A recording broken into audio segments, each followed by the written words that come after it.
joined today by Devin, who will be sharing with us his story about his journey on becoming DTM. So, Devin, maybe you can just share with our viewers a little bit about your Toastmasters journey. Thank you, Leah. So, my journey started just before COVID, 6 years ago, almost to the day. And I started where I was extremely unsure about speaking. And I came into the club where I didn't want to say a word for a long time. And one of the things there was that it took me a long time to do my first speech. It was 9 months before I did my icebreaker. I once missed a club meeting because I hadn't prepared to be the timekeeper. And the 2 sentences that I wrote was too scary to read. I thought I was unprepared.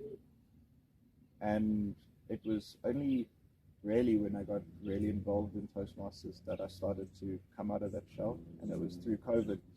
I actually became the president of the club before I did my second speech. Wow. And so the leadership aspect or the behind the scenes was much easier for me than the actual speaking. And it was the repetition through that of coming to every meeting, having to open it, close it, that started to make that difference. And then that really pushed me to a place where I could actually do enough speeches to become a DTM. Oh, okay. So finally, when you decided, okay, I want to pursue a DTM, why did you want to pursue the DTM? I put together a list of everything within Toastmasters that I wanted to achieve. And so, because Toastmaster has so many items that you can work on, from becoming like a TLI presenter, or doing DTM, or being part of district leadership. And so I put through a list, and I was like, that was something I want to take Toastmasters as far as I can take it. And one of those items was becoming a DTM. So I believe that I wanted to take that journey and see if it was possible for me, somebody who I didn't even think I could do a speech, in front of people and be comfortable, never mind becoming a DTM. Oh, wow. So then maybe you can just share with our viewers the actual DTM project that you decided to pursue. So with my project, I decided to re-invitalize the Honeydew Club. And so with our club, I tussled and toiled with the idea of what was a DTM project for quite some time. The same position I'm in. and I think sometimes we overthink it, is that it has to be this grand gesture of something that, has never been done before. Yeah. And my opinion on that is that it's part of your journey, is something that you didn't feel you could do before you started it, but now you can. I feel like that's, worthy of a DTM project. And so for me, it was that my club was struggling. We started last year with only 8 people. And, we ended up, at the end of December, we had 26 members. Wow. And so it was really like, how do we re-invitalize the club? How do we get it to a place that people were getting real value and not feeling that it wasn't that our evenings were boring. I think there was just, people would say that there was no life. There was no life to it. And so part of that project of mine was finding new venues, is reinvigorating the Exco and getting them to believe in themselves and pushing through to make sure that the club was what everybody wanted.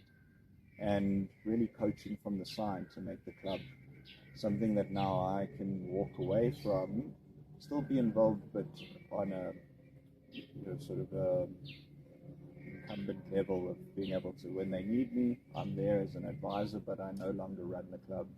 And so the club is now self-sustaining without me being involved, which I think is the reason that I did my DTM project. Oh, wow, that's really interesting. From 8 to 26 members. Oh, so does that mean you did lots of open houses, or it was just people getting excited and bringing other people along? So it was a combination of everything. Is that we had really good PR. So we had somebody come in who really took the PR and pushed the PR, further than we've had before. It was also having sort of that culture of care that we've had this year, is that we had a BPM that really spent time understanding what new members would want. We used meetup.com, which we find majority of our new members come through Meetup. And we just made sure that we were really involved in changing the culture from how it was before. And our club has, I would say, distinctly unique qualities to it, because more of our members weren't Toastmasters a year ago than they are now. And so we let some of those new ideas come through and not stifle them and say, no, the Toastmaster says we must do it this way. We let some of that come through, and we did educationals almost every meeting as well. So people understood what Toastmasters was about, but as well as we made sure that people understood that the club was theirs and they had a say, regardless of whether they were on the expo. They needed to make it home, and they needed to make it something that they wanted to enjoy and they wanted to share with other people. Oh, wow, very interesting. So one thing that you mentioned, you talked about meetup.com. I don't think I've heard of that. So meetup.com is a platform where people can find groups, events to join. Oh. And there's a few Toastmasters clubs within Southern Africa on it, but they're currently, Northern Johannesburg has like a meetup.com account, and there's maybe 10 Toastmasters clubs there. But for Honeydew, we have our own one, and we have 700 and something people that are following the club on meetup.com. And so sometimes we can have up to 4 people come through on a meeting just from meetup.com. Oh. And that's just purely from showing when our events are and that on Meetup, and they come through that way. Okay, so another way of publicizing the club. Okay, very interesting. I don't think I've heard of it or used it. We're used to the normal social media platforms.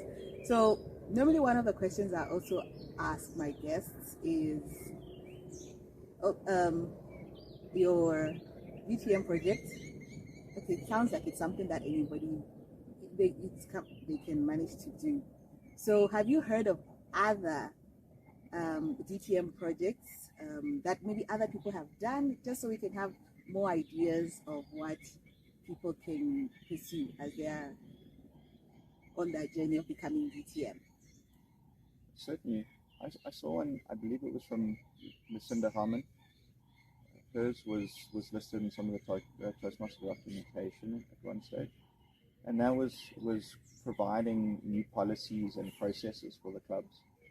And so I think she helped write out how the clubs could improve their way of communicating with their members and just the overall management of the club. And she helped redefine not just what the Toastmaster documentation had, but just everything within the club. So I think it was really is that when you're looking for that DTM project, it was about how do you help your fellow Toastmasters within your club make their journey easier, or make the club more vibrant or enjoyable. That's what I would see. Oh, okay. Wow, interesting. Wow. Yeah, because so far I've actually been learning quite a lot from the people I've interviewed in terms of the different things that one can actually pursue. Yeah, that sounds quite interesting. So one final question I want to ask you is, are you pursuing another DTM? Or this one is it and yeah, fine? I most likely will do a second, and hopefully it won't be the last one. What I believe is that we should continue to pursue them as though there were levels. Eventually is that I think that they give you a very well-rounded view of Toastmasters and push you to pursue leadership as well as doing the speeches. And so, as you finish your levels and you finish additional paths and do more leadership, I think the DTMs will come naturally. Okay. Oh wow. Okay, that sounds interesting. Because that's the one thing I've realized. Most people who have gotten their first DTM, it's like, oh, they're working on their second one.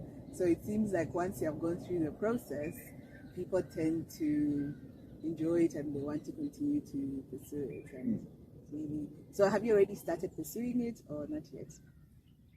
Not actively, but I have most of the the pieces for a second, barring the speeches. So I'm halfway there without really trying, and that was because when I did my first one, I made sure that I took every opportunity to get the criteria for the first DTM, and in doing that, I actually received all the criteria for the second one, barring the speeches, because everything was quite successful in that first year. So. Oh, okay. Oh, so just waiting for the project and then you twice distinguished.